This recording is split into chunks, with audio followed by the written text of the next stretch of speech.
Oh, I'm back. How you doing?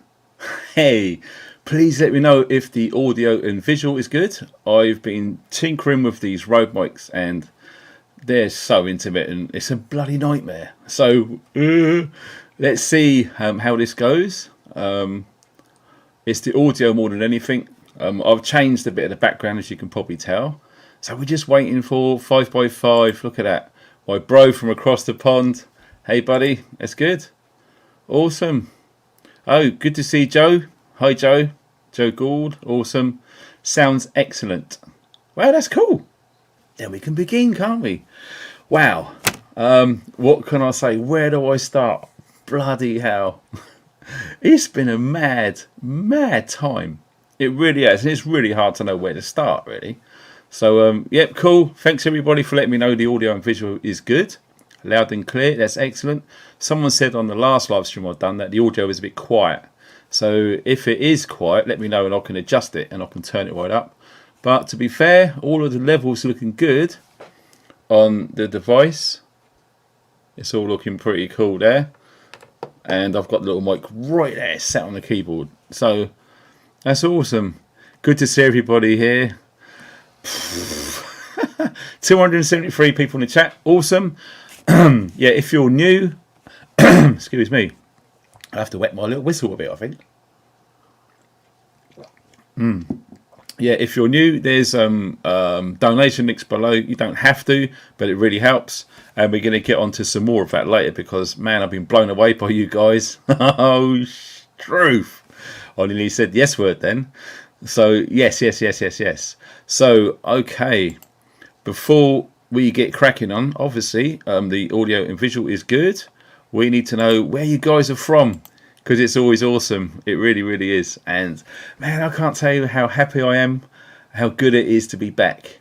Obviously, the Bushcraft show was last week, and there was no way on God's earth you could have got an internet signal out there. Not a chance. And I was told that there'd be a media suite. Turned out to be BS, which is very strange. So, yes, let me see. We got Lucy from Birmingham. It's great up there, isn't it? I'm sorry. I'm really terrible with accents. Oh, blimey. Who have we got? Oh, there he is, deep in the bunker being hilarious as usual. Oh, my God. Let me see. What have we got? Here we go. Cornwall. Awesome, Christina. Don't know if you can tell. There's the Cornish flag right there. Representing Cornwall in the house. 100% all the way hype. Yes, sir. And here we go. I'm not new. I'm very old. Aberystwyth. Hi, Ian. We love it down Aberystwyth. I love that little cigar shop down there. Very expensive, but blimey, it's nice to have some cigars in Wales. Let me see. We got someone. Here we go. Julia from Taunton. That's down in Somerset. What a beautiful part of the world that is. We've got Paul T. Hi, mate, from South Bucks. We always do this if you're new, just to make sure that people turn up and they get a good chance to chat, sort of thing. So not everyone can make it on time. So if you are watching this on a replay, if you want to skip 5 or 10 minutes, it's up to you. Or if you want to chill out and sit back and watch all of this going on, you're more than welcome to. And we got Richard from Staffs. Hi, Richard. Good to see. I recognise a few of the same old names here. Oh, this is good. Look at this. We got someone from the Cotswold. It's Rachel. Hey, honey, how you doing? It's awesome to see you here. We've got Marie from Sussex. Awesome. Lived in West Sussex for a while. Bosham, just outside Chichester. Awesome. And we've got Barbara from Northants. Awesome. Wow. And check this out. We got Earl from the Fens. Wow. Now that is supposed to be a cool part of the world. We got Dave from sunny Glasgow. Mate, you've always got to look on the bright side. If I remember, I might tell you a little story about this guy who I really, really have the utmost respect for, who I managed to meet again in person at the Bushcraft show. Yeah, we're going to talk about the Bushcraft show. Man, the stuff that happened there. You wouldn't believe it. So stay tuned if you want to find out some juicy stuff about that place. Bloody hell. We got KNF from Newcastle. Why, hey, man. And we got Roger from the New Forest. Roger Moore. Wow, is that really your name? I doubt it. Anyway, it's just for fun. Mary from Powys. Awesome. Always good to see Mary in the house. We've got Peter from Southport. Very cool. We got Liz from Liverpool. Sorry, Liverpool. Samuel L. Jackson gag there, which is awesome. And we've got, who is this? Not today, Satan. Norwich. Awesome. There's one place I need to get to. I've never been to Norwich before. It's supposed to be really flat, isn't it? Which makes a change for me living up in these mountains. 500 people in the chat. Congratulations, you've come to the right place. And with a bit of luck, I've just sent Björn a message. And if we can see him in the chat, that would be awesome. But you never know, do you? Because he's a very busy guy. We've got Gail from Derbyshire. Awesome. Obviously, that's where the Bushcraft show was last weekend. Awesome place that is. Beautiful. Excuse me. And we got Earthheart from Nottinghamshire, don't you know? And we got Morgan, 71, Carmarthenshire. Now, that is a beautiful part of Wales. There's no denying that. You're a lucky person living there. And we got another one from Suffolk, from Mark. Hi, dude. And we got Danielle from Cornwall. Wow. Awesome. I love Cornwall. I really, really love Cornwall. And who have we got here? We got DB from Aylesbury down in Bucks. Look at this. We got loads of people. We got someone, Belinda from Denbigh. That's up in North Wales. That's cool up there, especially the drive up there through the mountains. It's amazing. Check it out. There we go. Emmanuel Bravo. How you doing? Hello, my funky brother. How's your time out? Yeah, we'll get to that. From Oregon. Wow, we got someone from outside the UK. That's brilliant. And speaking of which, we have got Phil in Cape Town, all the way from South Africa. That's amazing. Cool. Right. Oh, Lord. Look at this. With 550 people now, so people are joining on. That's good. We have got Jim from the Isle of Man. I contacted my friend Neil McCoy Ward, trying to get him to the Bushcraft show. And he was stuck there because his wife was abroad and it was TT week on the island, which coincided with the Bushcraft show. So he was unable to make it to the Bushcraft show, but he's going to try and fix his schedule. And we could be seeing Neil McCoy Ward at the Bushcraft show next year. Yep, we chat. Yes, we do. That's awesome. Yeah, we've got a big family going on. And check it out. Here we go. Someone from Leamington Spa. I've never been there. I've heard of that place. Hi, Paul. How you doing? And we got Bluebell. I guess it's female. From Hereford. Wow. You make good cider from Hereford.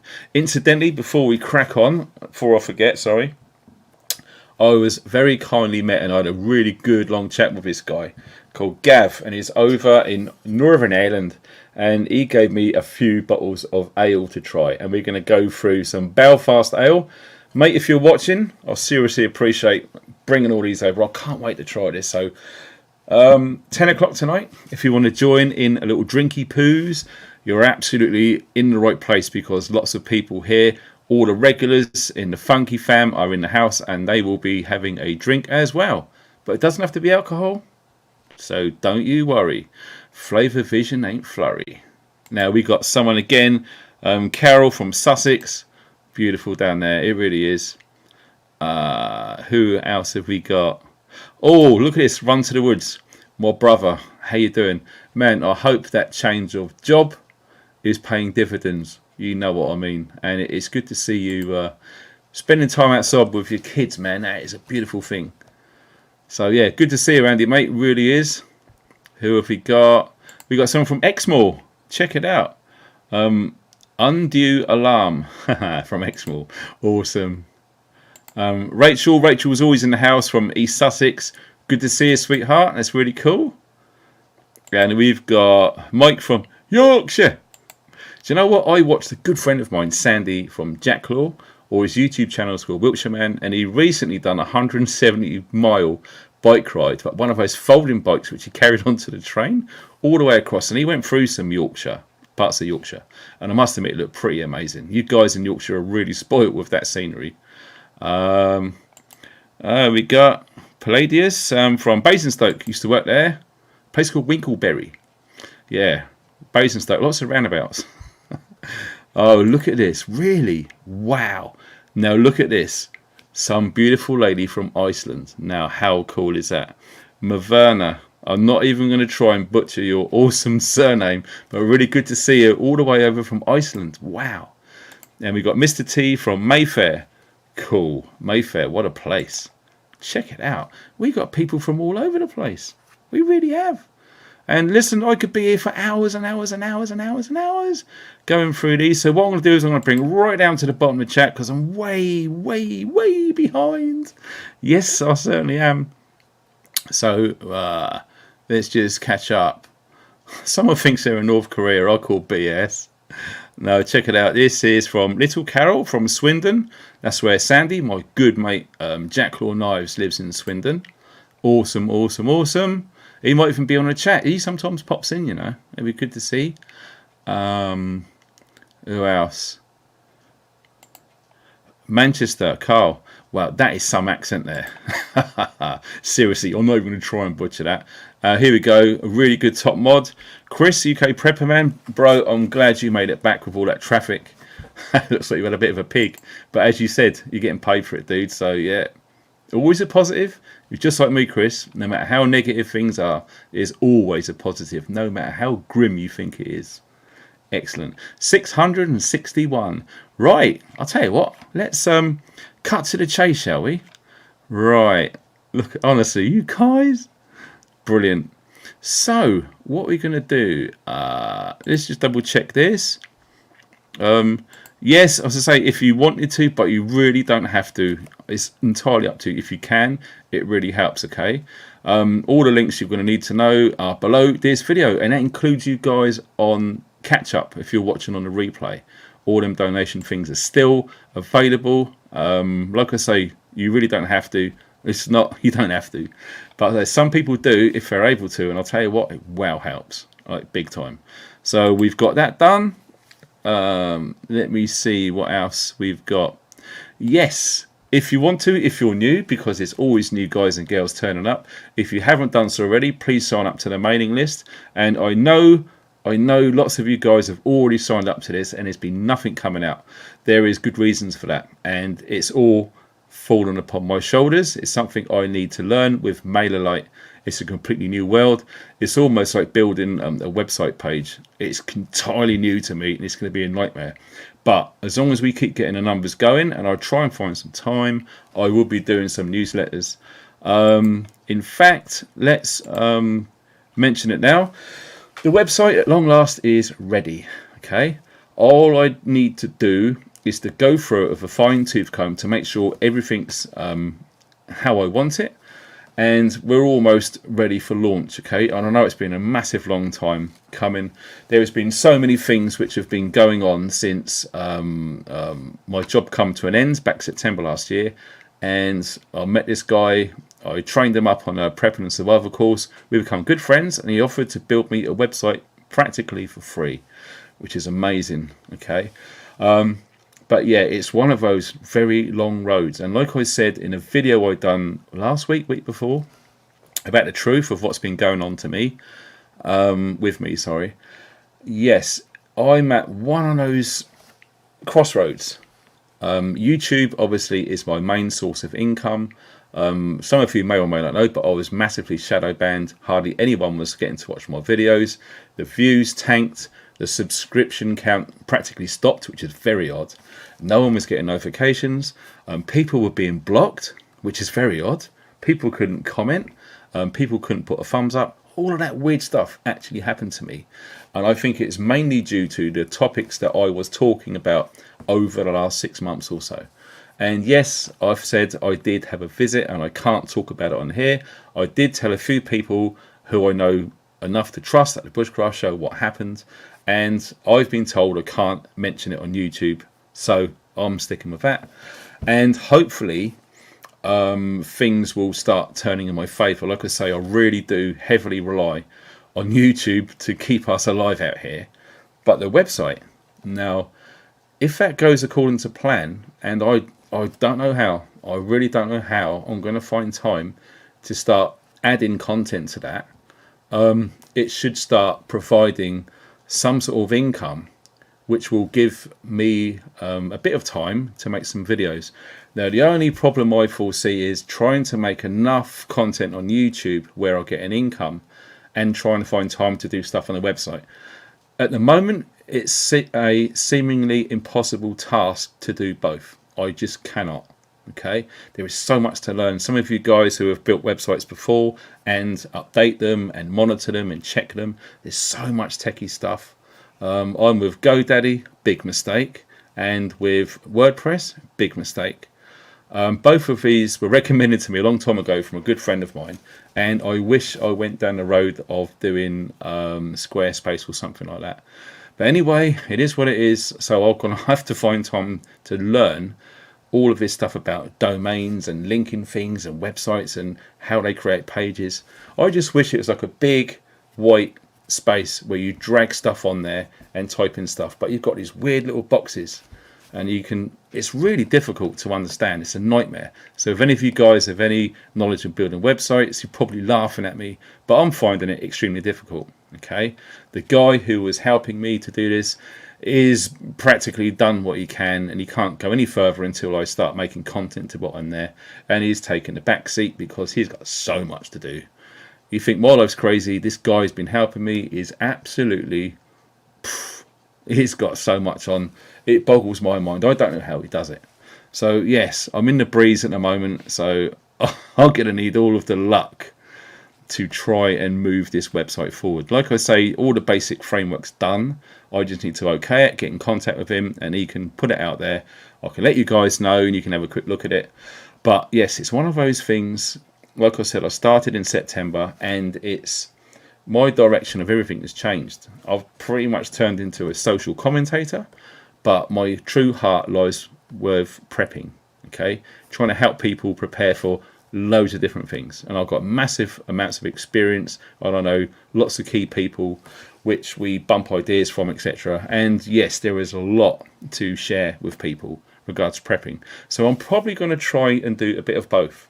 Some people say that's impossible, but like I've said, it's always a way. A friend of mine said, and you're probably watching now and he's probably grinning, and he says, look, you can't be a little bit pregnant. But I spoke to my other friend and he says, of course you can. If that makes sense. So yeah, I'm going to try and do a bit of both, try and avoid all of the really sticky topics which got me into big problems in the first place, and we're going to go from there. So that is the direction which we are taking. Oh my god, it's happened already. Lucy, now Lucy, you're a naughty lady because every week you donate to the channel on PayPal. Thank you so much. I've got my phone here. Now, what I don't like to do is to get interrupted with donations pinging all over the place, because you guys are bloody awesome. So I'm going to try and keep flowing without keep stopping all the time. So, yeah, there's so much going on. And you know what? You know when I said about my mate who's really up against it, who's trying to build the website for me? Right, check this out. Another good friend of mine. Get this for a story. Now, if you're watching, mate, right, I know you're going to laugh at this, but it's true, right? My friend travelled 800 miles to get to Portugal, where he's planning on spending some time there. All off-grid, a new family start, everything, okay? He lives in a van. It's a Sprinter, a Merc Sprinter, and the rear axle completely shot. So the long and the short is he had to hire another vehicle. His vehicle was still stuck out there in Portugal. He had to drive 800 miles to get to that vehicle with a brand new replacement rear axle, and he is going to attempt to take the old one off and put the new one on all by himself in a field with no help, no experience. Now, if you think that's going to be easy, it's going to be a nightmare. But it just goes to show, when people really do want to try their very best, you do hear stories like this. Now, try and put yourself in his shoes. Here we go. Why have a website? Oh, it's easy, because as I've been shadow banned, and I've got many friends who have been blocked or banned from YouTube, because of the things that we talk about. And some of it is videos that we've done a long time ago, which we think we're clear, we're out of the woods, and all of a sudden, bump, you got a week ban. You get 3 of those bans, they remove your YouTube channel forever. Okay, like I said, this is our income. This is how we earn a living, doing the job I've always wanted to do, to reach as many people as I can and help people. So having a website, I believe, and many others believe this as well, is a good fallback position. Should something happen to my YouTube channel, the website is going to be my main source of income. And I've already written blogs and all sorts of stuff, which I quite enjoy doing. You know, I've never done blogs before. So yes, that is the reason. Oh, bloody hell, look at this. Surviving Behind Liberal Lines. Wow, I love that name. Thank you for that donation, by the way. That's amazing. Thank you, as always. Heading out to Aldous graduation. So we'll miss a lot of it today. Oh, cool. No problems at all. I fully understand. Family first. I've always been behind that. Really kind. Thank you. I appreciate that. And Natasha, wow, 20 quid. Natasha, really, thank you so much. That's amazing. Oh my God, you guys are bloody wicked, I'll tell you. So yeah, it just goes to show, when you think things are bad, there's always a way. I mean, I really feel for my mate having to do that freaking great big drive and on the ferry and all the rest of it, going over to Santander in northern Spain, driving all the way down to Portugal, having to do this all by himself. Now, I suspect that Portugal's probably a little bit like Spain, where you've heard the term mañana, which means tomorrow. So whatever you need doing or help with, which is really urgent, the main consensus with the attitude with the native folk in Spain and maybe Portugal, I don't know, is, oh, don't worry, we'll do it tomorrow. And tomorrow sometimes never seems to come. It goes on for weeks, and you really need help. It's a bit similar to what I've experienced in Wales, okay? I don't know why, but if you want something done very quick, very honestly and very goodly done, I have seen some things in Wales which would turn you, curl your toes. But I'm not painting a brush all over Wales. There's some people in Wales who are brilliant, and they drop everything they do to help at the drop of a hat. It's mainly when I've been organising the prepper meet, you know, contacting this guy who owns this farm stroke wild camping area.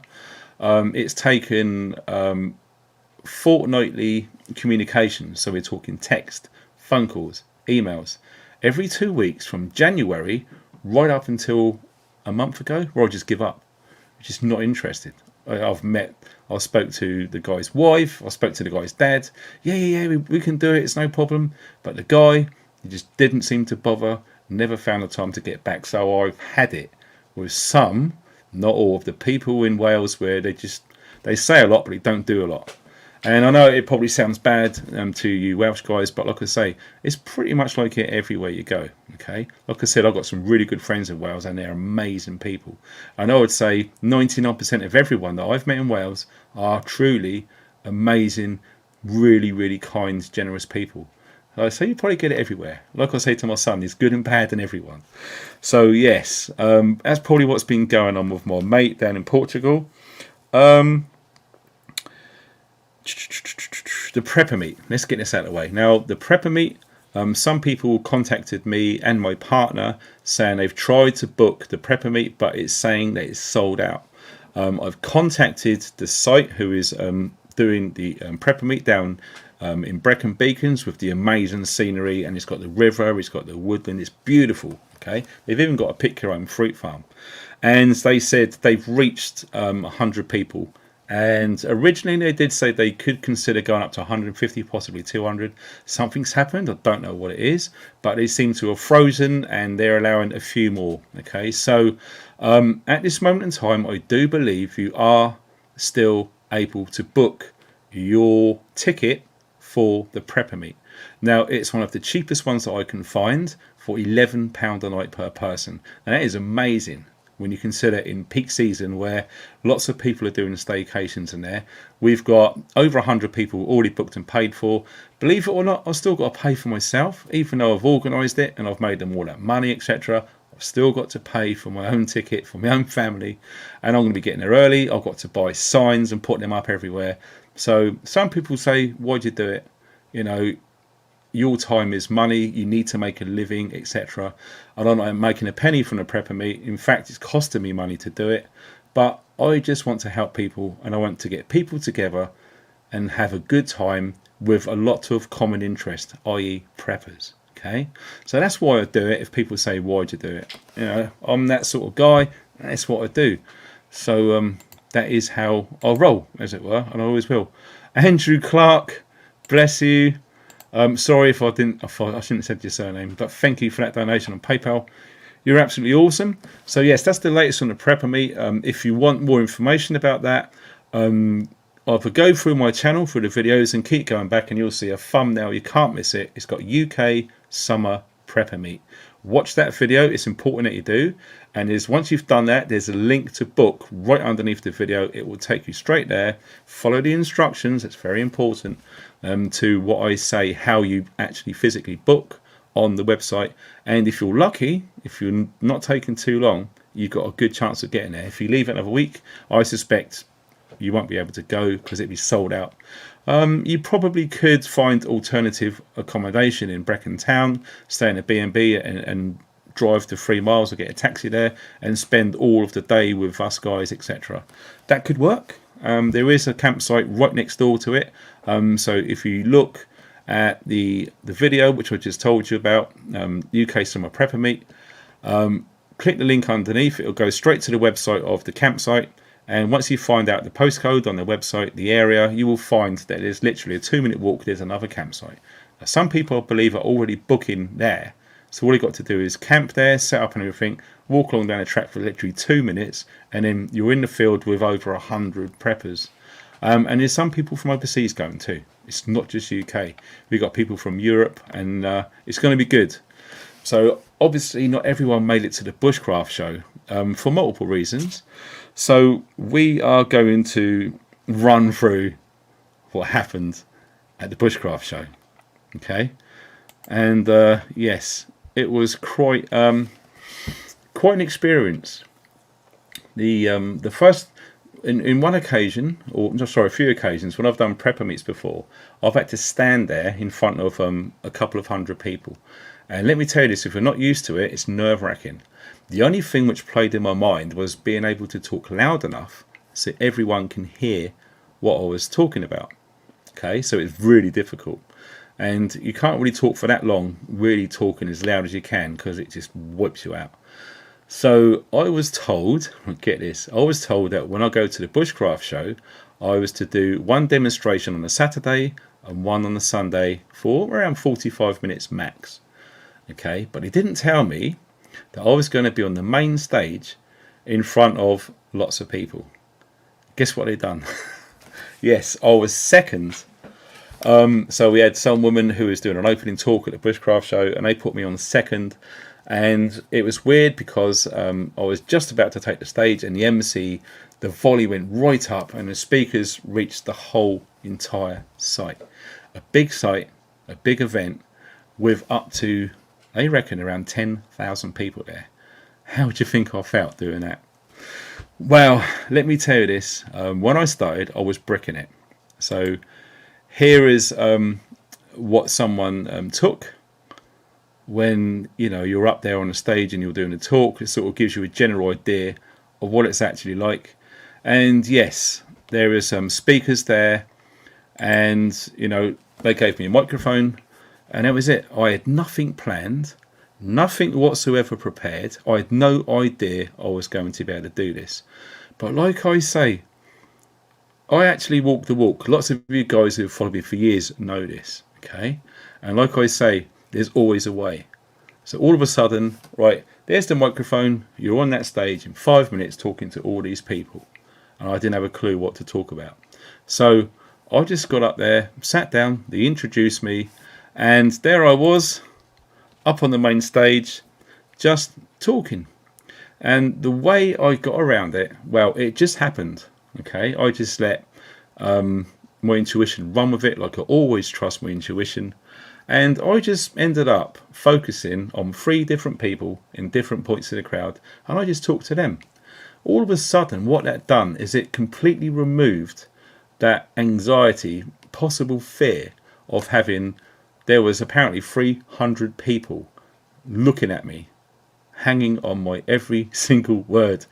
And to just talk to 3 people and all of a sudden all of the other people just disappeared made it a hell of a lot easier, because I've never really done public speaking with a microphone on a stage at a big event. I believe that the Bushcraft Show is probably the biggest outdoor bushcraft event in the entire United Kingdom.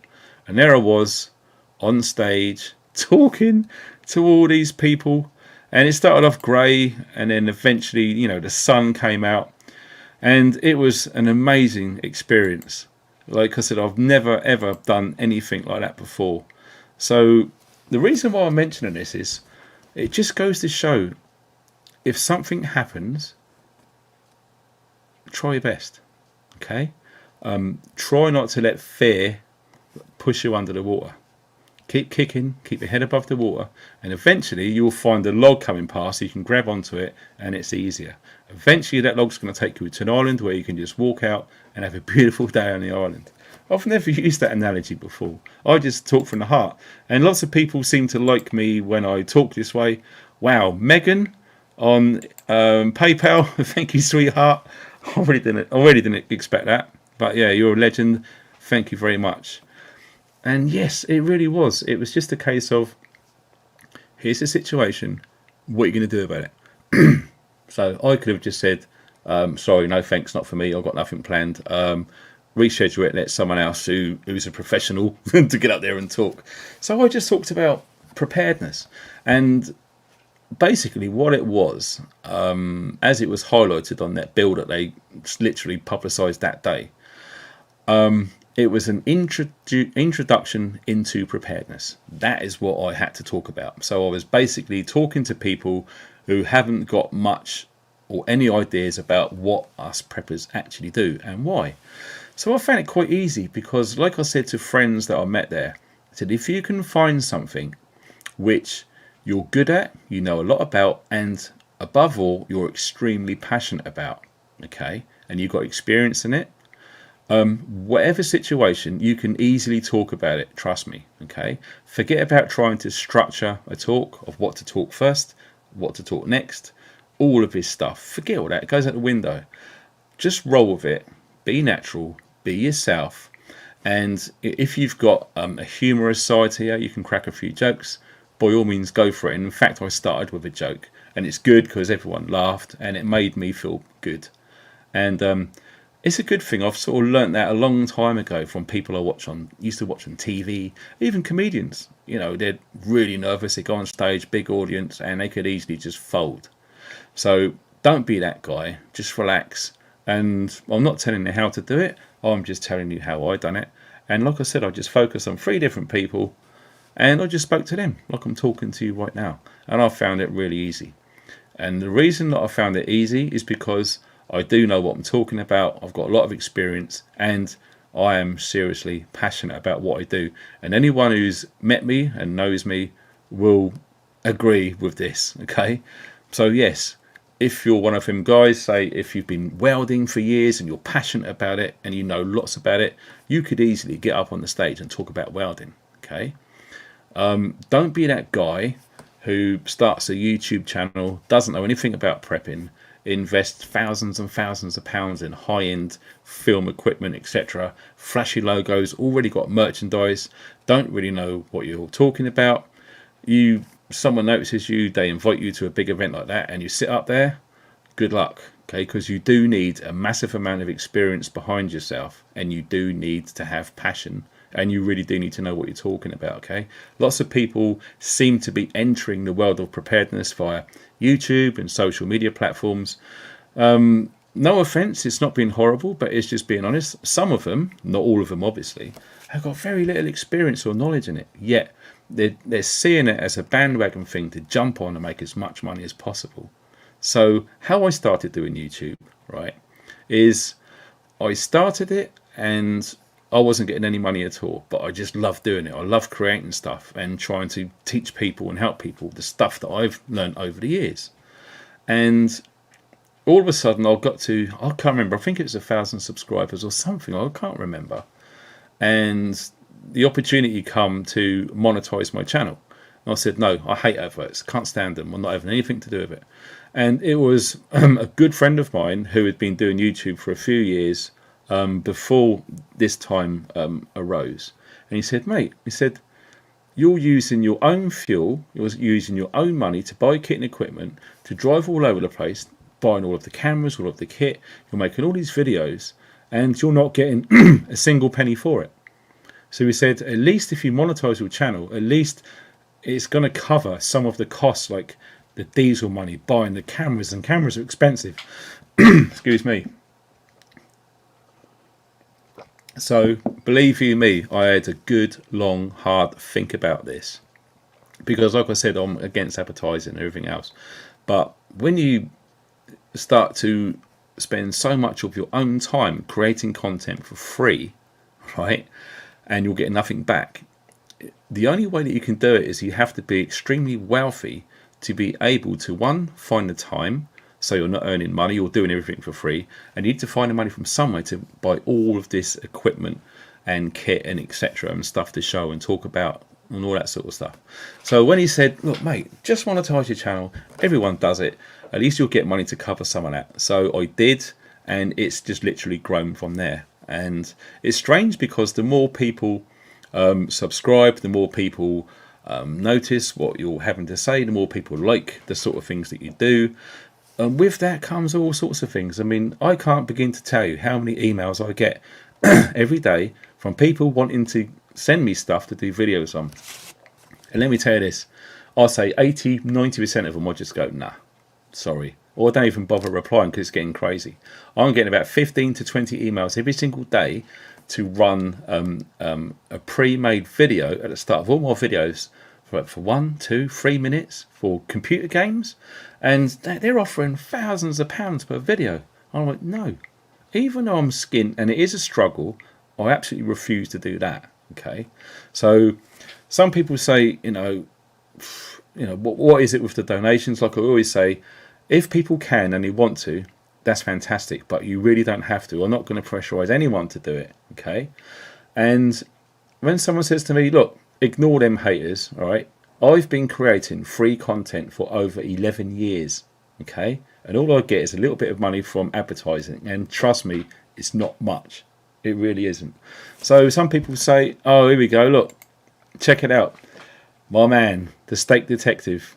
Now this guy whilst we're on the subject of talking about the Bushcraft show, and I went off tangent a bit there, this guy is awesome. This guy was kind enough to believe in me ages ago and send me a few things for free to try. He really wanted my opinion on taste, because some of you guys know I'm massively into food, and yeah, I suppose I'm quite a good cook, self-taught and all of that. I mean, my mum taught me how to cook roast dinners when I was 7 years old, and I've never looked back. So I love food and I love flavour. Okay, this guy is literally, what I'm trying to do is to make awareness of this, right? Do your best to support independent businesses, okay? The more money that we give to big conglomerates like Tesco's and all of his stuff, okay? It's guys like this. He's a beautiful guy, he's a really cool guy, right? He makes his own stuff and he's got his own business, and it's a real struggle. Okay, like I've been saying, when I was at the Bushcraft show and I took cash, which some people kindly donated and stuff, which is amazing, and I literally, everything that I bought there, I was supporting independent businesses, and you all got cash. And do you know what the first thing they done? They held out a bloody great big card reader. I said, no, cash. And he was like, oh, okay, cash. Have you got the right money? Because some of them were completely unprepared for it. I say, look, I know for a fact that all of you storeholders have to pay a lot of money to have your pitch. I know for a fact that all of you storeholders that are using these contactless payment card reader things, you've got to pay 10, 20, 30, 40 pounds a month, whatever it is, to hire that device. okay, then every single transaction which is done on that device, you have to pay 5 or 10% out of that. So as an independent business trading that way, it's very, very hard to make money. When you use cash, every single penny goes straight to that retailer, and I believe it's probably better for those guys in the long run. Now, I haven't read this yet, so I'm going to read it now. Having your own website is the way. No one can take it down, and you're relying on Jerry cutting the line. Yeah, so absolutely, mate, because someone said, why have a website? I mean, like I said, if you put all of your eggs in one basket on YouTube, something goes wrong, and it's happened to Richard Vobes, it happened to Dr. Campbell, whatever his name is, and it's happened to many others who are no longer here on YouTube because they were passionate about what they was talking about, trying to help and raise awareness, and they are no longer here. Some of them have been banned, and once you've had a ban for a week, it's never really the same. Okay, lots of the notifications on your videos that you upload to YouTube, people just don't get to see them. So it's a very devious trick which the algorithm does. So yes, Steve, you're absolutely right. Having a website is a fallback, and no one can take it away from you. And like I said, my website's pretty much there. I've got a lot to do myself to add to that. And what we're going to do is we're going to show Steve. There you go, mate. I know you're probably laughing, but that is the guy there, right? And like I said, this guy has been really generous and kind enough to send me products for free for me to test. And he said, look, don't worry about doing a video. I just want to see what your thoughts were. But I absolutely wanted to help because Steve, it really is, and I mean this, one of the good guys. And he will tell you, right, I went to his store, and because it was such a crazy time, because I had my son with me, I found it very, very difficult to spend time talking to everyone. My partner was with him all the time. There wasn't really much to do with kids, and my son was, bless him, being a complete nightmare. My partner absolutely had it up to here because it was hot. So every now and again, there you go, you deal with it, and off she trotted for a rest, which is absolutely fine because family is family. So when we finally got round to go to Steve, now what I wanted to do is go to Steve's store. I'll chuck him up there now. I went to Steve's store with the whole idea of buying literally one of everything that he's got out of my own money with cash. At the time I got there, I would say, what, Steve, about 70-80% of it maybe was already packed away. It was gutted. So I brought what I could. I ended up buying, this is probably a shameless plug, but I don't care. He's got this here. And let me tell you this, if you guys love English mustard, you wait till you try this. I couldn't believe it. Now, Steve, what I should have done, mate, is I should have shown that picture of the beef, the shin beef that you cooked, which is on my Instagram account, by the way. This stuff here is amazing. I don't know how he does it, but it's hotter than the Coleman's, the yellow stuff, and it's really creamy and smooth. It's amazing. It's really addictive. And if you guys love your curry, that is absolutely awesome. It's called Rommel's Revenge. Okay, all from the Steak Detective. Incidentally, if you wanted to, there is a link below this video right now where you can click on it and see all of the other stuff he got. I'm gutted because he packed it all away. So, but since then, I've ordered loads of stuff, which he got the order today. And like I said, I paid for it all out of my own money. Nothing's free. So I'm just doing my best to help this guy. Okay, so that one, if you like curry sauce, that is really fruity. It's beautiful. It really is nice. And I think it's got a naga in it as well. It's got a bit of a kick. If you like a bog standard, like an everyday sauce to go on sandwiches or fry-ups, that one there, you can see it, Liberation Sauce. That is freaking fantastic. Now, lots of people don't like spicy stuff. That is the one for you. It's beautiful. Okay. Now, I've not tried this yet, Steve, right? But this is called Stuka. Now, it's a chili, salt and pepper mix. Comes in its own grinder. Okay, this guy, like I said, makes his own stuff, and it really is good. I had a good long chat with Steve, and my feelings and thoughts about all of this is I will only ever recommend stuff on my YouTube channel which I think is good and most of the time, as much as possible, support independent businesses. Some of them are veteran-owned businesses, which I've helped in the past. I've done raffles to make thousands at all of the prepper meets that I do, and I just try my best. And what I'm hoping to do is try to lead by some example. Okay, so if you do have money, I hope that you use cash, because don't use that card. All right, please don't. Do your best not to. Once you've got cash in your wallet, you can monitor it easier, and it's going to help independent businesses save them having that transaction fee, which they're going to just automatically lose. Okay, so use cash. Cash is king. It's awesome. Steve had no idea I was going to say this. So there you go, mate. That's for you. I love you like a brother. And we chatted for hours that night, and it was great. We had really good company, and it was brilliant. It really, really was brilliant. So yeah, if any of you in the chat have used stuff from the Steak Detective, you know what I'm talking about. Stick it in the chat and let people know who have never tried this stuff. It's really freaking good. Okay. What else? So yeah, obviously, as it got darker in the evening, there was like thousands of people milling around. They had live bands there. You can't probably see it there, but you can just to the left of the picture. There was a huge, massive fire pit. It was easily about 15 foot, like a big round raised fire pit, and it's full up with logs, and it was burning all through the night. It was amazing. And we had many good chats around that fire and with all of the tunes. It was like being in an outdoor pub. Okay, we had lots of like-minded people, not just bushcrafting, because like I was approached from a really good friend of mine who's massively into the scene in bushcraft. They're good friends now, and I've visited him, and I'm trying to get him up to here for a bit of a break, because he's a good guy. His name's Andrew Price, and he is the global ambassador for the Bushcraft Show magazine. He is awesome, and if it wasn't for him, I wouldn't have been able to have that opportunity to go to the Bushcraft Show and talk to many people about the very important things, which I believe is preparedness. We should all be preparing in some way, because times are changing. And you know what? I was told by him that a really, really good friend of mine, who I've never met, was going to go to the show, and I was so excited. I really, really was. Okay, and when I met this guy, it was like I've known him for years. And he put his hand out, I just laughed, and I gave him a big man hug, right?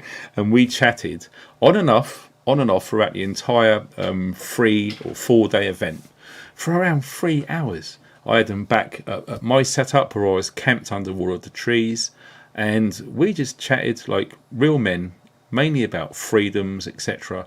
And when he said to me that when he started YouTube, I was the second person which he subscribed to. Okay, now who knows this guy here?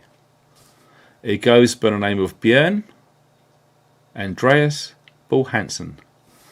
Now this guy, what if you don't know this guy, right? What I should have done is I should have put a link to his YouTube channel. But Björn Andreas Bull Hansen is a very good friend of mine, and we chat as often as we can. Okay, you'd often see me on his live streams called Björn Talks, usually first thing in the morning. So it's really cool. And like I said, we had hours and hours and hours talking, chewing a cud, and we had lots of laughs. And this guy come all the way over from Norway. I know. And he is a bit of a hero of mine, and he really likes the stuff I do too. There's a lot of mutual respect there between me and Björn. If we're lucky, we might even see him in here. But, you know, I literally give him like 2 minutes notice. I mean, there's a high chance that he won't be here. Yeah, brother, absolutely. Credit where it's due, man. You worked your backside off to get where you are, and you deserve every bit of it. And yeah, I know times are tight, so hopefully some people watching this will go and see what you've got with the link under the video. I'm not getting no commission. I'm not getting no money whatsoever. There's no affiliate or anything like that. In fact, I decided to put Steve on my website so people can go there and check out his stuff, and I'm not getting nothing for it. I just want to help him as a friend because I believe in him and I love what he's doing. So yeah, Steak Detective, everybody. check out the link below. It's awesome. I love that guy. We should do an overnighter one day, dude. What about that? We should do the meat, where we just take meat and eat like real men, jolly good. That's what we need to do. And I know you're grinning. I can feel it. So yeah, we had an awesome time. Me and Björn, honestly, we did chatted for hours, and he loved my son as well, and we was all having a good time. He really is a good guy. Let me just have some of this. And some of you may or may not know this guy, but we're going to chuck him up on the screen now. Really good friend of mine, and I've met him a few times, but only really briefly because we've been super busy. If you don't know who this guy is, his name is Tom. He's on YouTube called For Prepared Pathfinder. Yes, this guy was in PF for many years. He was a Pathfinder. He's done thousands of skydive jumps, and yeah, he pretty much rose to the top within the parachute regiment. And an absolute awesome stand to what you see is what you get guy. And honestly, we was chatting like half hour, 40 minutes straight.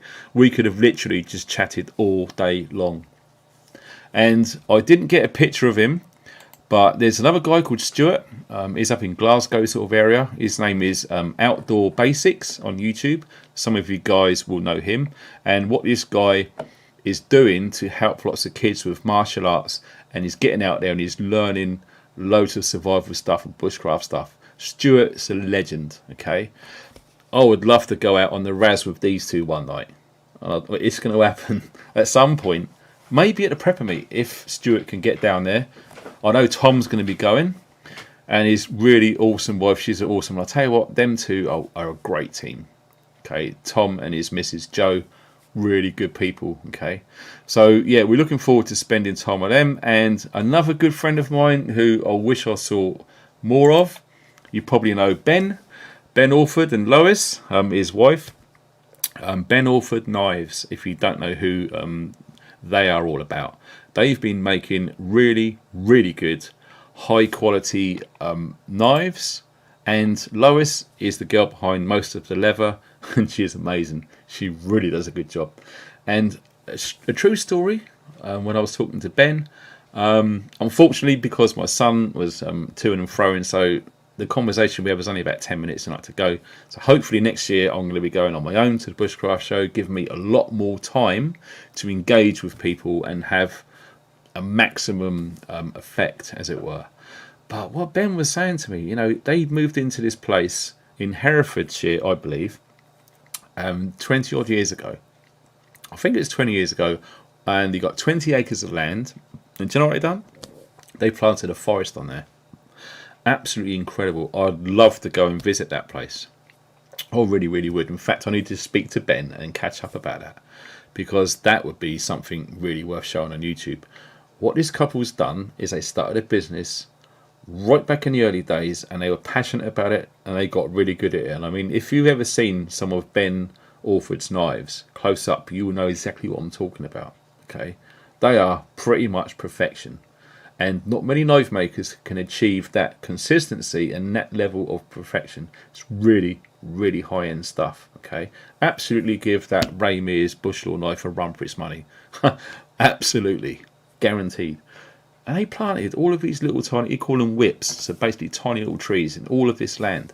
And he said the thing is, over all of the years it's taken to get to that, now he can put a hammock up in them trees that he planted. And it's completely changed the whole local environment. They've really done a hell of a lot of research into that. And they've got so much wildlife living there now. It's incredible. So yeah, I'd really love to go and visit Ben and maybe make a YouTube video on it as well. Because let me tell you this, these two guys, they have been in the bushcraft scene for many, many years, and they are really good, kind, genuine people as well. It was really, really awesome. What else is there? Oh yeah, just quickly, I want to drop this in here. My mate Richard phoned again every day pretty much. Richard Vobes phones me to see how I'm doing when we chat, usually in the morning when we've got a little bit of time, and I'll just give him a brief version of what I've just talked about. So I brought him up to speed, and I thought, you know what, just for a laugh, I'll get Richard Vobes on this live stream tonight. But I forgot, I completely didn't realise that he is currently at the Better what's it? The Better Way Conference. Okay, so if you don't know what that is, there is a link below this video, and you click onto that. And if you can't go there, apparently what they're doing is they're doing something that not many events do. They're covering the whole event live. Okay, which is awesome. There is so many key speakers about doctors speaking out about what's happened over the last couple of years. There's scientists, there's all sorts of things about health, about preparedness. Everything is there, and Richard's going along to sort of intermingle with that and introduce people, ask questions. Richard Phobes, I love the guy, is really good at what he does, and he's got my full backing. And he said to me, yeah, he's going to be doing that over the next 2 or 3 nights or wherever it is.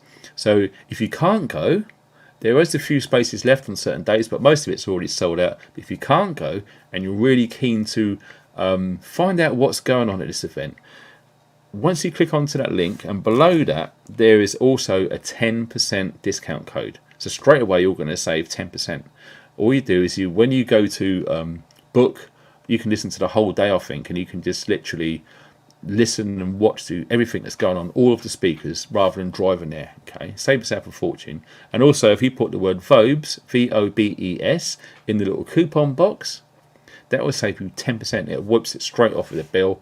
And yes, you can watch Richard and loads of other really high-end key speakers within that realm. Okay, so we're talking serious professionals there who really know their stuff, and people are going to learn a hell of a lot about the Better Way Conference, which is going on right now. So the link is below the video if you wanted to. If you're watching this on the replay, if you're quick, you can still book and watch tomorrow and the day after, and probably the day after that as well. So save yourself a bit of money as well. So Richard said you don't have to, and I said no, mate. Obviously, if people didn't know and they're new to all this and they wanted to, they're going to save a few bob. So that was that done. Oh my God, look at the time. It's got 4 minutes away from beer time. Bloody hell. Right. Before I have a heart attack or waffle on, I've just got to check the dog and bone. See what's been going on in here.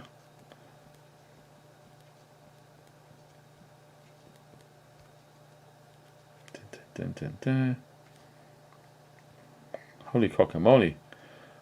So Ian and Megan, thank you for them donations on PayPal. It didn't come up on my notification, but it did ping on my phone. State Detectives just bloody text. No worries, Steve. Mate, honestly, I meant every word I said. When I spoke to you in person around that lovely fire pit in the evening, that was a really good time, dude. It was awesome. What else can we squeeze in there quick? Yes, there was a guy who was kind enough to come up to me and have a real brief chat, and he gave me a can of cider and an envelope. Okay, now he just said, oh, it's a little something for you. Okay, so I stuffed it in my pocket, forgot about it for a couple of hours, sat down with a friend of mine, Pete Mind Wiseman, who's going to be doing a talk on mental preparedness and body preparedness. I just had to open it up, and I know I was absolutely freaking blown away with the donation in there. Seriously, it was just insane. And the guy wrote his email address on there, right? Guess what happened? It was in my trouser pocket of my shorts. It went in the wash. All the other pockets were emptied. I completely forgot about the side pockets because I very rarely put stuff in there. And when I checked it earlier this morning, it was completely mush. So if you are watching, thank you, Emmanuel, for the notification about the beer. It's coming. If you are watching this, mate, please send me an email. The email is in the link below this video. And yeah, we need to talk, because that was insane what you've done. And my jaw dropped open. And it only managed to got closed earlier. And yes, the weird thing was, and also there was another guy, which he did say, don't mention my name on YouTube, but you can call me this, and I've bloody forgotten what his name is. But he also offered to pay for the fuel to get me and my family to the Bushcraft show and back, and some of the food. And he donated big as well. That was nuts. So if you're watching that, sir, watching this, thank you ever so much indeed for helping. It would have been a bit of a struggle if we'd actually just fund all that money ourselves from somewhere to get there and to speak to all the people and meet everyone. So you absolutely made it happen, and I can't thank you enough. So thank you very much. And it does look like that. Look at this. We got a heads up from Emmanuel from Oregon. Cheers, my buddy. Now, thank you for that, because when I'm talking and I can see a bit of the chat over there, something like that, boof, absolutely stands out and I can't miss it. Usually it's Faye. I don't know if Faye's gone, but she's usually on it and chucking loads of points up there. I'm scrolling up and no, I can't see it. So no, I know Faye sometimes has to get up for work early, so she's probably signed off. Anyway, we roll on and we are going to be sampling this fine number all the way from Belfast in Northern Ireland. Okay, never tried it before. It was given to me by an awesome guy, Gavin, who literally come all the way over from Ireland, and he made it all the way to the show. And brother, seriously, I can't thank you enough, because he gave me about 5 or 6 bottles, I think. Really kind. Oh, that smells good. That smells really good. So join me, please, as we say cheers for the 10 o'clock drinky poos. Now, hopefully, I won't bugger this up. And it said it's an amber ale, which is one of my favourites. Ever since I was put onto that lovely drink called Hobgoblin, that is a ruby red ale, I've not really gone off track, really. I've tried some IPAs. I think I've tried 2 or 3. And if I'm being honest with you, myself, I don't like them at all. They're like as weak as water. And sometimes they taste like shampoo. It's disgusting. I don't like IPA. India Pale Ale. That's the cheap stuff we used to take to Australia. I prefer, myself, a good ruby ale.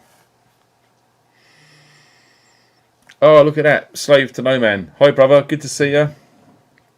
And yeah, sorry I didn't really reply much earlier because it's been going so mental. Everything's been going on. So, cheers, everybody. Time for a drink.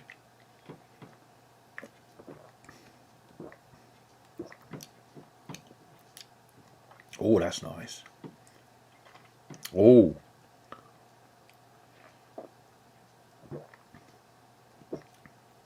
Wow. I'll tell you what. You guys in Northern Ireland know how to make a beer. Where's this from? Whitewater Brewing Company. Since 1996. Quite recent. Wow. Blimey. It is smooth and it's an amber ale. 4.5%, so it's not going to waste your brain cells. Okay, you can drink a few of these and still be quite merry, I'd say.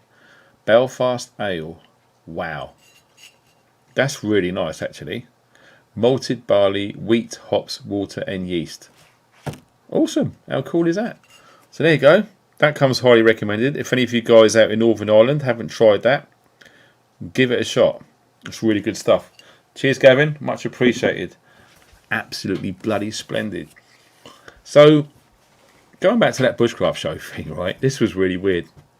We were due to leave Tuesday morning, just like Björn did. If you haven't seen it, Björn has done a YouTube video, and I don't know how he found time to do it, but he did. What a legend. I think that was the Tuesday. I think it was Monday. Excuse me. And I was with him when he bought that camo jacket, by the way. That was pretty cool.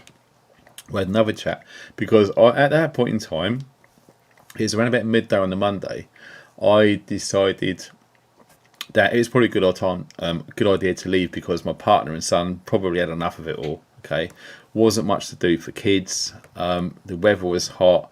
Oh yeah, our gas stove. Get this, blimey! I forgot to tell you, the camping gas twin burner stove broke on the way there. And it was weird because I think it's a day or 2 days before. I got it all out, set it all up, plugged it in. I tested it, even the grill bit underneath. Everything was perfect. I packed it away in the trailer.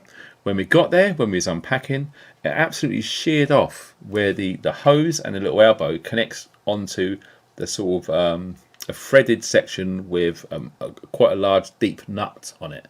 And it sheared off flat. And it had a little rubber seal inside and a tiny little floating valve in there by the look of it. The entrance to the valve was slightly larger and the upper end was slightly smaller, so it's obviously a directional thing stepping down to it, I'm presuming. Completely broke, so we had no way of cooking apart from, like I say, this is where prepping comes in.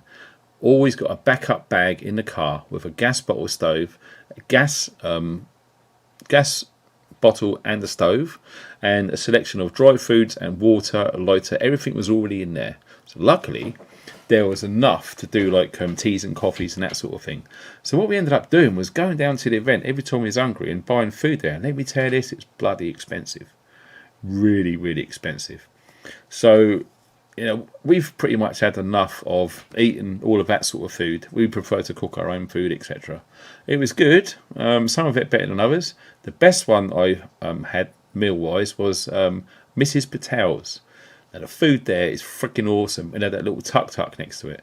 That was probably the best quality food that I've ever had at the Bushcraft Show. It knocked spots off everything. Second place was Gurkha Curry. That was awesome. All the rest of them, in my humble opinion, was a bit mediocre. But yeah. So what was happening on Monday when I was speaking to Bjorn, I started to develop a toothache. And I thought, oh no, why now? And toothaches usually get worse. They don't just stop and go away, very rarely.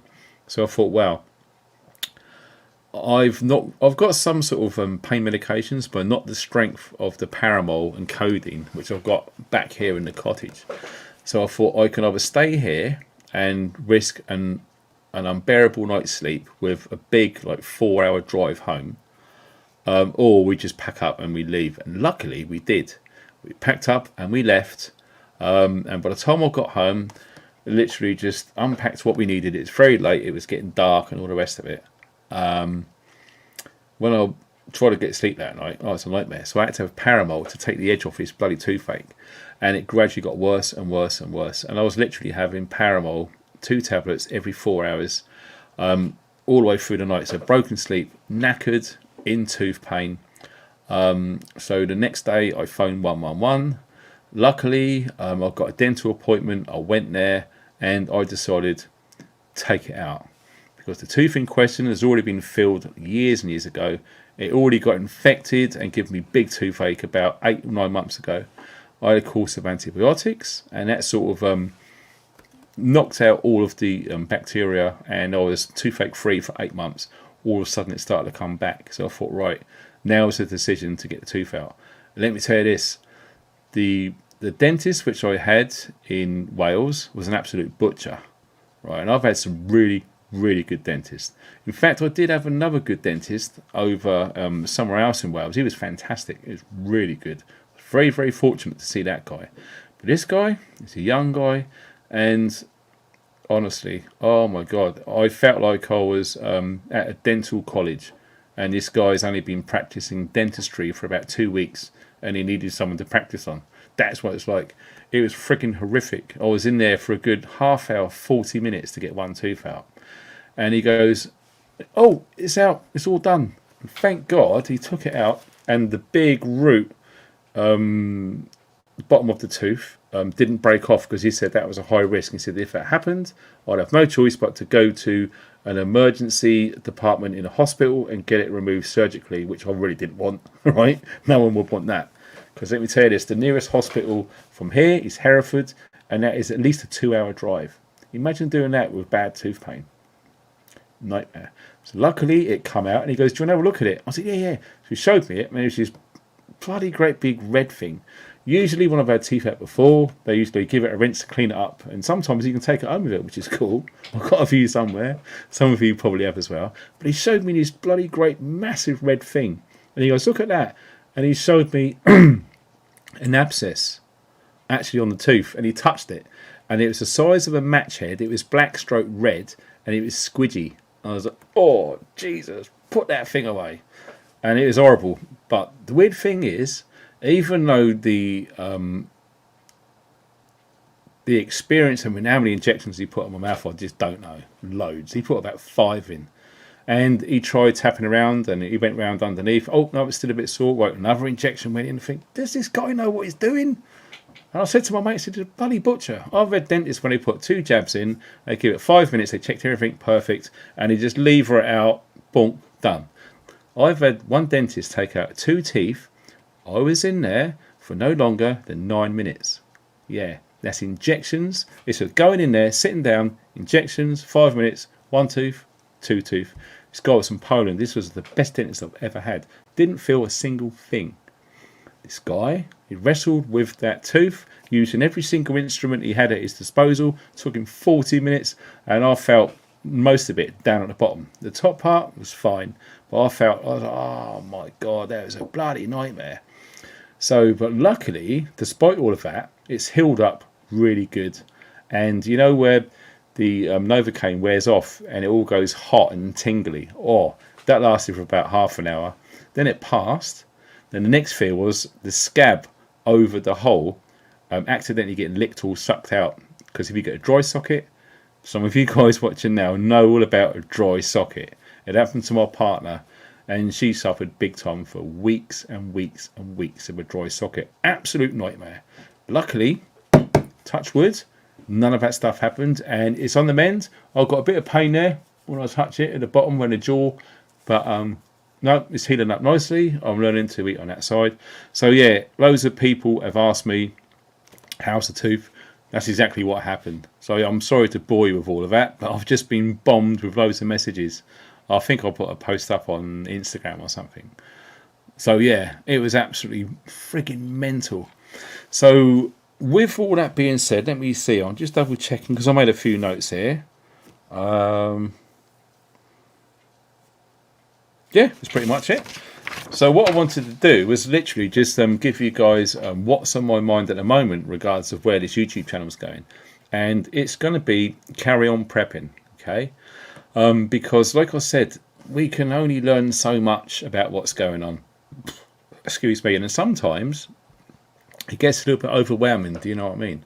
It really does. And I don't know what it is, but over the last week, 10 days, I've not really had any interest at all about what's going on in the crazy world out there. It's really weird. And I suppose some of you guys would probably agree with me. Some of you guys thinking, no. You need to like keep your finger on the pulse every day. Something's happening, blah, blah, blah. Some of you guys thinking, do you know what? I'm starting to feel a bit overloaded with all of this information and all of the negative doom and gloom crap that's going on out there. And I found myself watching videos in the evening amongst reading books. Stalking the Wild Pendulum is a good book which I'm currently reading. That's really good if you guys know what I'm talking about. Stalking the Wild Pendulum. Excellent book. Really good. I've been finding myself watching a lot of people like Wiltshire Man. So I'm watching people going out into the woods, on bike rides, up mountains, kayaking, whatever it is. I'm really feeling drawn to being out in nature.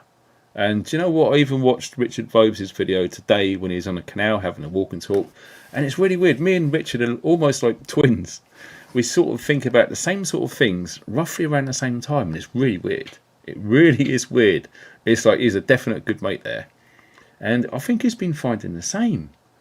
So what do you guys think? Do you think having all of this doom and gloom, you know, like 3 or 4 times a day, every day? I'm not going to mention any YouTube channels' names because it's not what I'm about, but some of you guys will probably know what I'm talking about. You don't have to put their names down in there. I know some of you probably will. They're a bit uncouth, but it's up to you. It's a free society here. I just get a bit sick of it.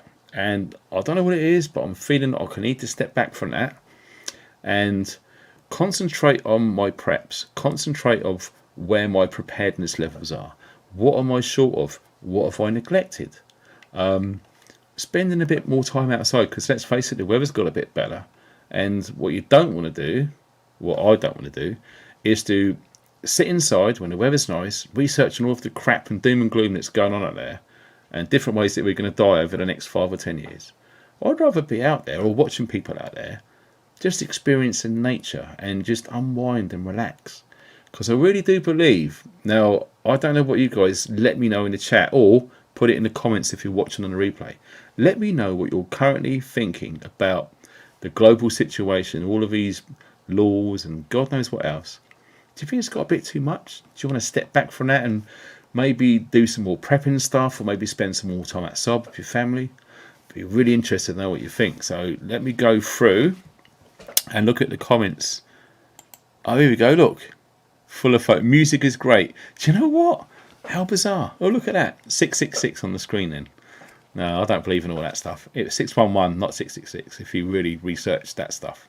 Anyway, Yes, music is great. Now, what I like to do is all of my favourite music, most of it anyway, I'll keep on my phone. So what that means is no matter where I am, I've always got access to my favourite music.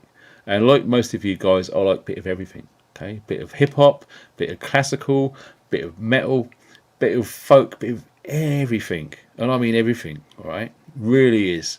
I believe it's a bit sad that if a couple of guys, all they like is heavy metal and nothing else.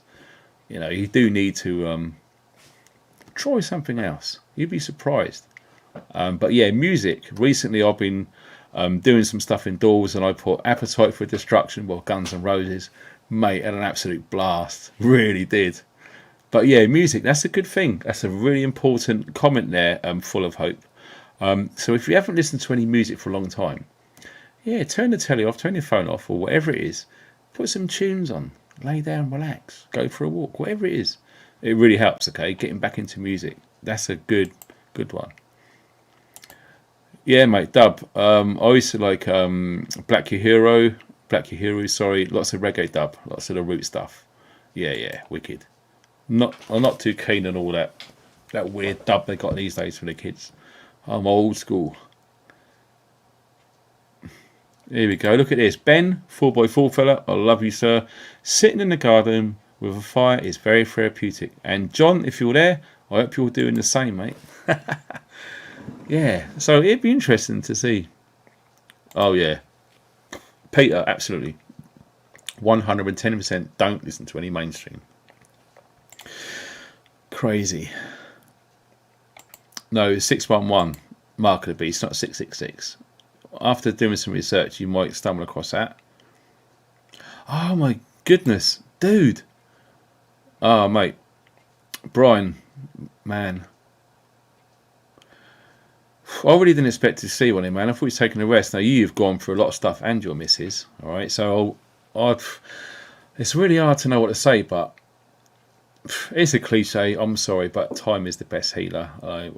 When my mum died, it was freaking out, man. It really was like someone just pulled all of the floor away and you fell and you didn't know where the bottom was. It's a nightmare. Horrible.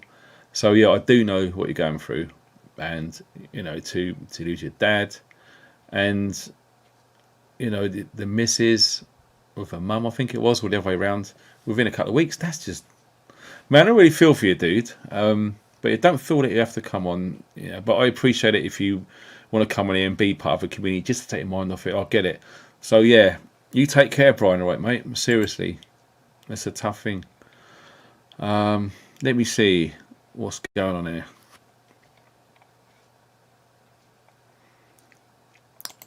What's that? Guns N' Roses? Ah, dude. Mr. Brownstone, I love that track.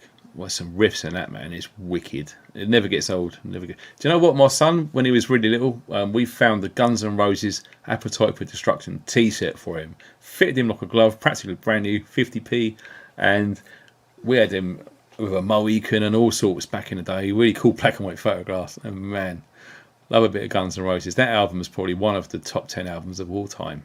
Freaking love that album. Yeah, check it out. Sweet Home Alabama. Yeah, Lynyrd Skynyrd, dude. Here you go. Carol. Music soothes the soul. Yes, absolutely. I'll tell you a good band if you really want to chill out. But I found their instrumental stuff better for me. I preferred that. God, who are they? The guy who was really shit up with that penny whistle. Not Enya. I forgot what they're called. The guy's got a really mean haircut and he's awesome. And there's a girl who plays the harp. Her name's Jenny. Some of you know what I'm talking about, but they're awesome. I can't believe I forgot what their names are. Yeah, anyway, yeah. But here we go. Cloves for Toothache. Yes, I've tried that. Absolutely. And in fact, someone I met at the Bushcraft show, I don't know if you're watching now, but it's the same old thing. He was chatting to me and we started to have a good long conversation. And my son was grabbing my hand. He's got 2 minutes going, Dad, I'm bored. Can't. And I thought, right, sorry, got to go. But they was talking about, it was like chlorine something or other, which you can dilute. And it killed, this girl had a mouth was out here, infected nightmare. And this stuff, it practically just killed it all off, and the tooth's still there. So yes, absolutely. But I completely forgot.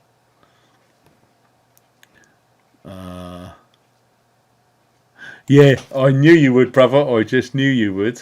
And yeah, absolutely. And we'll have to get our heads switched on, because I want to do a video over the next 2 weeks about the freeze drying machine, of how the community can get some benefit from it. Once you've figured out some sort of contacts and some sort of schedule, otherwise your phone could be like buzzing every 20 minutes, and you don't want that, because I know you're a busy guy. So I don't know how you want to run it, but have a good think about that, mate, and we'll see if we can come up with something. But I'll definitely put it out there.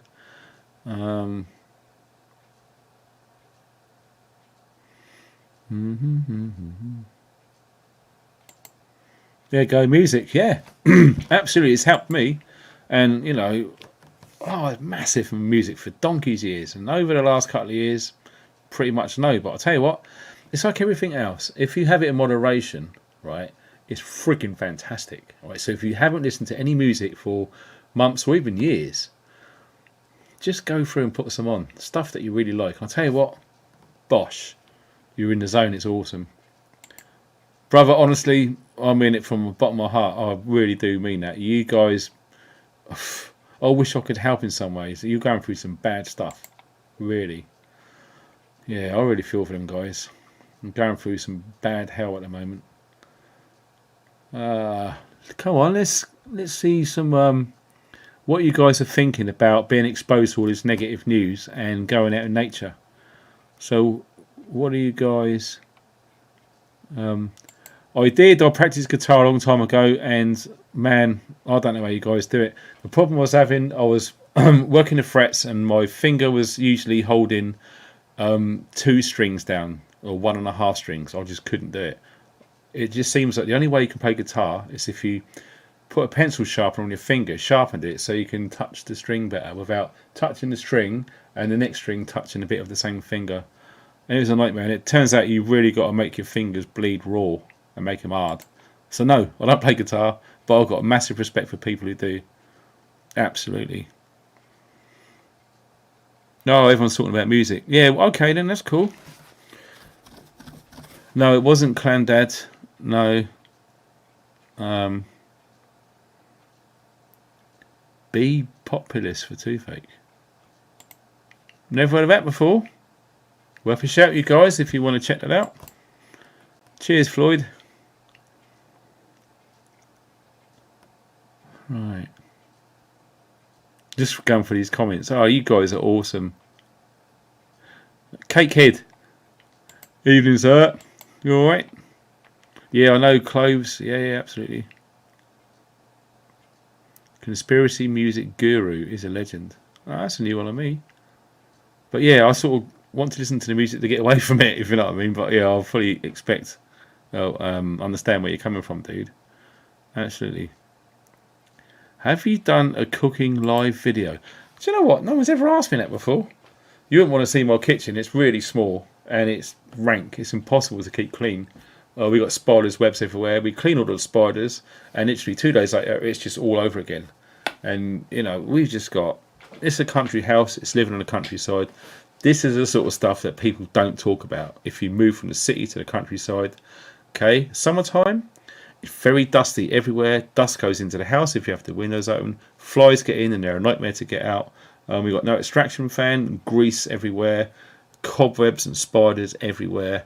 It is what it is. And even when we moved in, we used to have mice come and like help themselves.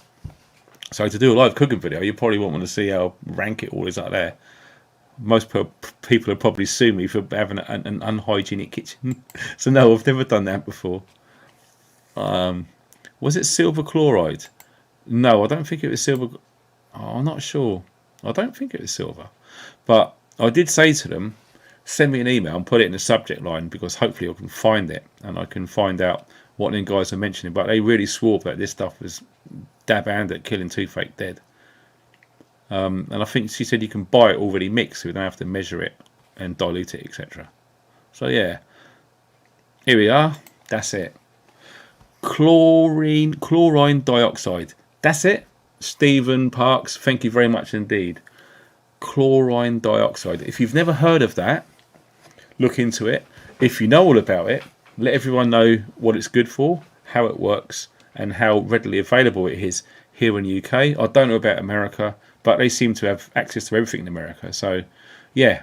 Stephen, thank you very much. That's exactly what it is. Chlorine dioxide. That was the stuff that's supposed to be brilliant for killing bacteria. Really, really good. And yes, I've got colloidal silver. But the thing is, that is one of those accumulative things. You need to have it over time. It's no good not having it and then having a toothache and then drinking it all the time, hoping it will stop. It won't. That is one of the reasons why, unfortunately, antibiotics, they actually work. And yes, I do know they're really bad for you. I would only ever have antibiotics if it was a massive bad toothache, because it's the only thing that I've found which actually stops it. Yes, I've used clove oil. Yes, I've used loads of stuff. And you still got that big pain. If you've got real toothache, you know what I mean. If you've got a mild one, clove oil it'll taste disgusting, especially if you get it on your tongue, and it will take away 60-70% maybe of the pain. If you've got severe toothache, in my opinion and experiences, yeah. No, it wasn't Jeffro. Oh my God, really? Dandelion root juice for toothache. See, this is the thing. This is the problem I've got with herbal stuff, okay? If all of a sudden, over the course of a couple of hours, you get really bad toothache, if you've already got some of this stuff stored away, is it a case of putting it on the area, drinking it, holding it in there and swirling it around? Will it absolutely just stop the pain dead? I suspect it won't, but I could be wrong because I don't know. I have heard of dandelion stuff doing good for all sorts, but I've not heard it for toothache. So thank you, John, for that. It's definitely worth looking into. There we go. I love this girl, Caroline. I love walking in the woods. So do I. Very. Oh my God! I've just seen something there. What the? I don't know where it is. There it is. That is insane. Whoa, are you serious? Mr. Tony Bad Boy. Bloody hell. Did you realise what you just done? Mate, I thank you so much. That is a really generous donation. That's insane. Wow. Tony, honestly, what a bloody legend.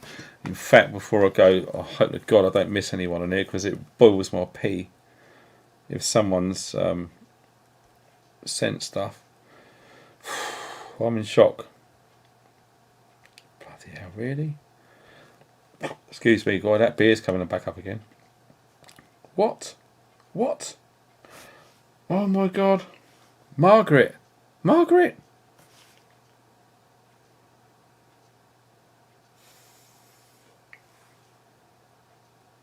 Oh my God. Oh God, I feel sick. Oh, Margaret, you shouldn't have done that. Oh. I'm really sorry, I feel a bit weird.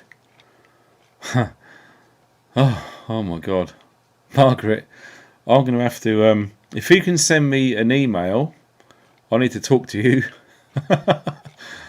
Seriously, the email address should be under the video, and if you put in the subject line in capital letters Margaret donation, I'll find you, because I do get a lot of videos, and sometimes I can scroll and scroll through 60 emails, and it's just impossible to find the time. Wow. Okay. Oh, did I swear? Oh, I'm very sorry if I did. I don't usually swear. Okay. Is that for anyone else, or it's just me? Hands up if it's me. I'm very, very sorry. I didn't mean to. It's a bit unlike me.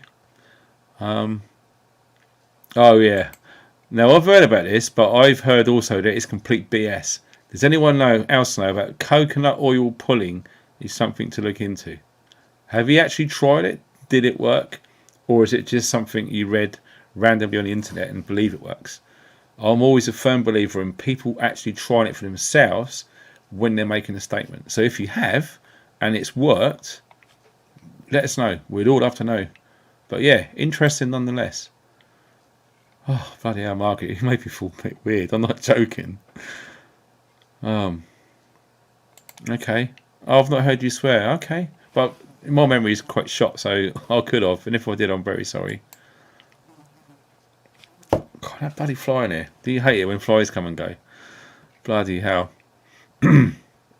So, yeah. Okay, then. We'll give it one last shot. Here's a question for all of you guys right now.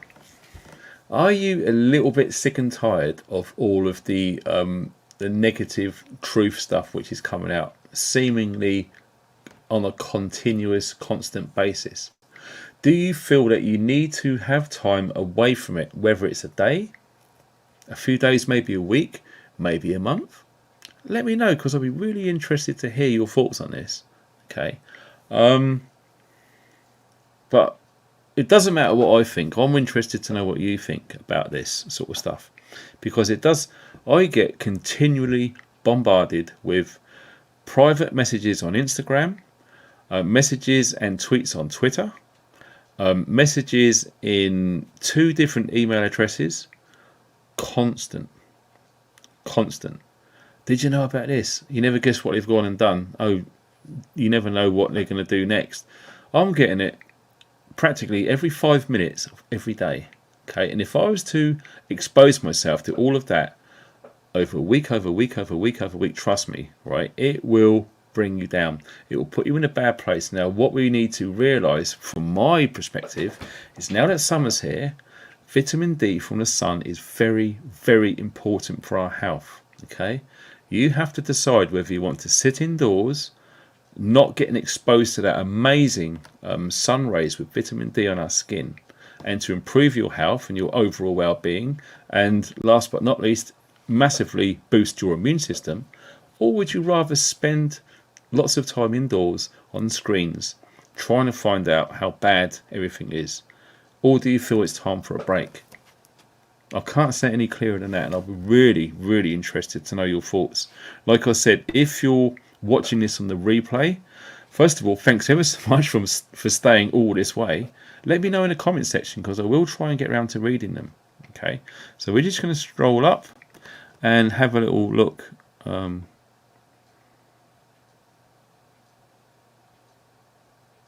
This is interesting. There you go. Someone called Dugout. Well, I don't know what Dugout. I think you're a new guy to, or girl to this community. So hi again. I remember seeing you last week. Relentless. I have to switch off every so often, and I've been down the rabbit hole for a long time. Man, or lady, you and me both. I have spent years of my life looking into this. A lot more than some people, okay? And admittedly, some people have spent more time than me. I spent practically 4 to 5 years straight, every sort of hour that I can find, really reading into this stuff. And it was before the internet got ridiculously censored like it is now. If you go to search certain topics on any of the main search engines, you are going to be met with mainstream BS, fake news, if you want to call it that. It's very, very hard to find good, solid source research material. It's very hard now, okay? But luckily for me, when I was looking into this 2008 to 2012, and obviously keeping in that rabbit hole right up until today, it was very easy to find information back then, but now, very difficult. So yeah, you will find that you are spending a lot more time than I possibly would have done. Back in the day, I was able to access lots of information and absorb lots of it, rather than spending ages trying to find a little bit of information, because you're literally drowning in mainstream narratives across all of the search platforms. Okay, so yeah, relentless. I get it, Dugout, I really do. Okay, moving down to Andy. I check every day. It's a must. I always find time to spend a couple of hours. Absolutely fine. Like I say, everyone is different. Everyone's going to be at different levels of, do you know what? Turn it off. Go out and have a break. Okay? And some people, I've been there. I totally get it. Some people are like, if I switch off and I don't know what's going on, I'm not going to be able to prepare. That's a common thing.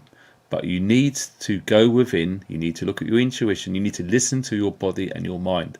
If everything is screaming at you, for God's sake, take a rest, take a break from it all. My best advice is to go out in nature, however you can, whether it's go on a bus to the beach, whether drive to a park, if you're in a city, walk to the park, get a taxi, get on your bike, whatever it is, spend as much time as you can, if you start to feel that way, into nature. It will absolutely help. I personally guarantee it. It's helped me, and many millions of others will tell you the same thing. Okay, I just want to help people, and I feel sorry for people waking up within the last couple of years. It's taken me since 2008 to prepare my mind, body and soul for all this. So people who have woke up in the last 2 years, I really, really do feel for you. You must have it really tough. So yeah, the world will still spin around, things will still be happening, but you do need to find time for yourself. Really, really do. What's this? Based armchair. Yes, I check intermittently through for my sanity. Yeah. Here we go. Kevin, don't become backpiled. Blackpiled. I don't know what that means. I've never heard that term before. Just going through there. Here you go. Dominic. Awesome. Great comment, dude. I get fed up of miserable folk, and I explore nature and new walks. Good for the soul. Brother, you nailed it. Like, I woke up looking into this back in 2008 because I had a long time to get into a groove where I trust my intuition 100% every single time. That if something is telling me, have a little break, step back, I go with it, no matter what. Okay, it's taken a long time to get to that level of awareness. Okay, that's why I said I really feel sorry for guys who woke up in 2020. Lots of people have, and yeah, I've been there. I know what it's like. But eventually, it took me 4 years where I said, right, okay, I feel like I know what I need to know. If I carry on researching down this route, at that particular time, it was literally way into a rabbit hole of dark, satanic, evil stuff. Okay, and I had to sort of literally stop myself and say, look, if I carry on down here, I'm going to be in one of those mental homes. It was that bad. So I made the decision to stop, step back, accept all of the information which I've accrued over, at that point in time, 4 years heavy research, and I mean heavy. Okay, hundreds of books, thousands and God knows how many hours of video, interviews, reading stuff, lots. Okay, so I felt like I learned enough. Then I started preparing, and here we are. Okay, but like I said, you guys who woke up a couple of years ago, I've been there, and yeah, take it from me. If you feel it's getting too much, trust me, just take a day off at least. Don't even look at your phone. Turn off all your notifications. Put do not disturb on there, and do something that you enjoy. Whether it's cooking, walking, bike riding, swimming, going out into the woods, listening to music, reading a book about something different. Okay, just get your mind out of it. Okay, because we need to be in the fight when the SHTF happens. Okay, it's no good turning up at that big fight absolutely brain shagged and just completely drained. We need to make sure we step back, we recharge our batteries, we enter the fight again. That's what I'm doing now. I'm taking a bit of a break because my body and mind, soul and intuition is telling me, whoa, dude, don't care about the emails, forget them all. Have some family time, get some sun, etc. So yes, I'll be interested to know what you guys are feeling about this. It's wicked. There you go. Yeah, exactly. Yeah. Like, I've always been a firm believer in this. No matter how bad things are, no matter how negative things are, whether it's happening to you directly or indirectly or maybe around you, there's always a positive somewhere. There always is. And I said to my mate the other day at the Bushcraft show, even if someone has got a gun at your head and you know you're going to die, you just know it, you're preparing for it, you know it's going to be game over, you still got a choice. You can smile, or you can go, oh, it's going to work. You still got a choice. There's always something positive. Yes, that's extreme, but we talk about extremes, don't we, now and again. So yeah, I love you guys. I really do. And look at that, we're 10 minutes over time. I need to chill. Here we go, look at this. Here's a good one. Smash the phone. Now, I have made a decision, and I also spoke to my good friend Björn when we was at the Bushcraft show. As most of you know, he does not have a smartphone. He used to. He stopped using it. And I said to him, when he come up to my camp and we chatted for about 2.5 hours, I said to him, when you had a smartphone, and then all of a sudden you stopped using it, and you went back to the old 2 or 3G brick phones, as it were, I said, how long did it take to transition into going back to an old phone? And he said, within a day. Wow, that blew my mind. That went, poof. Can you imagine having your smartphone and all of a sudden going back to an old Nokia 3210, which I've got? Because I'll tell you what, you're probably going to be go through a process. And for myself, I believe if I made that decision to do that, I don't think I would be comfortable within a day.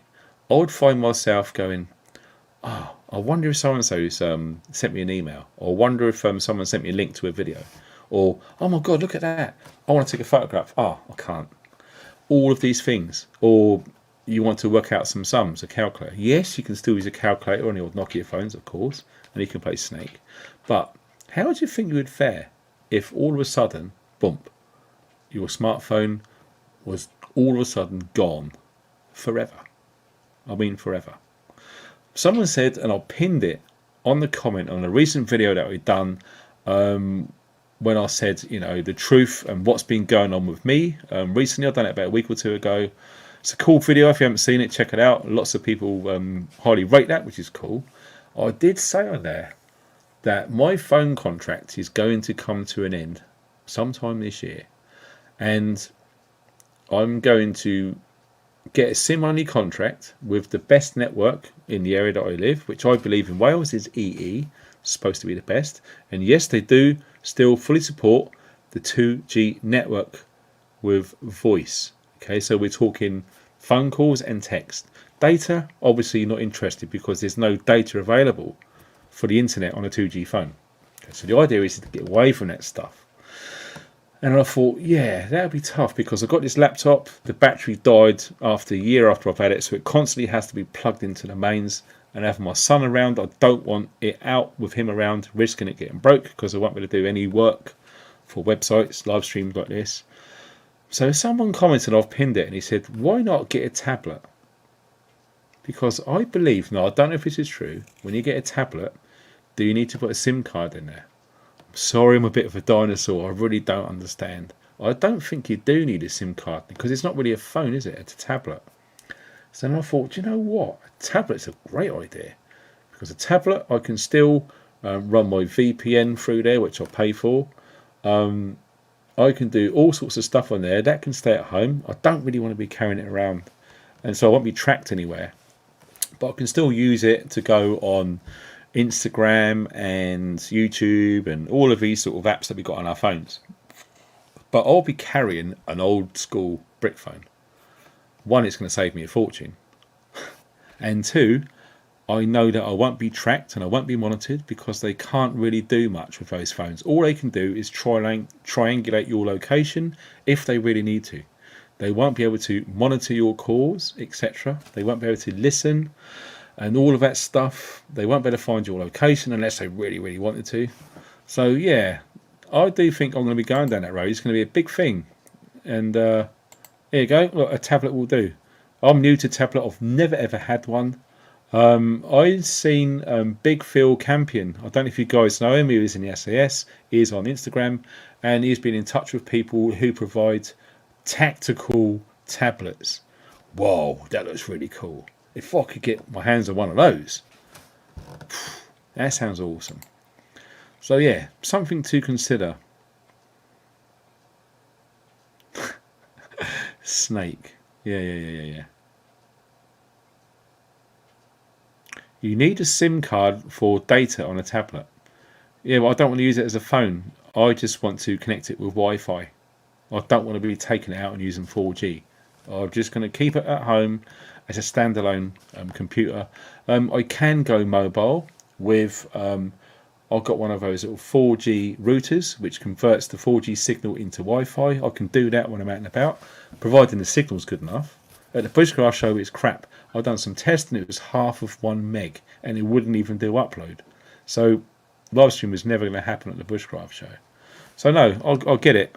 So yeah, I plan on keeping my tablet at home, not going out. If I do, I'm going to be using the internet SIM card, which we're already using, to turn the 4G outside in the fresh air into Wi-Fi, enabling me to do that.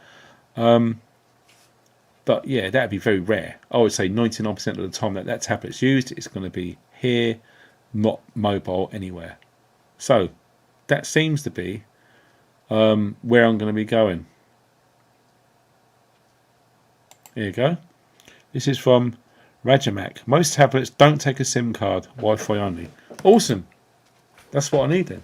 So yes, it's about that time for us to call it a night. Okay. What a week. Just like I said, it's been mental.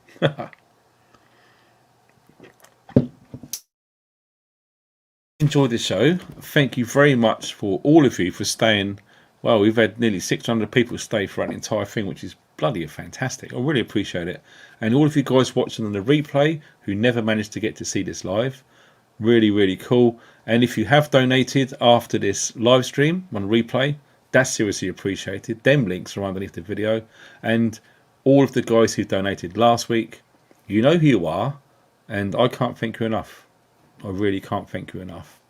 Like I said, no one has to. I'm not asking. But if people want to, they're more than free to do so. And it really helps. Every single person in the chat, thank you so much.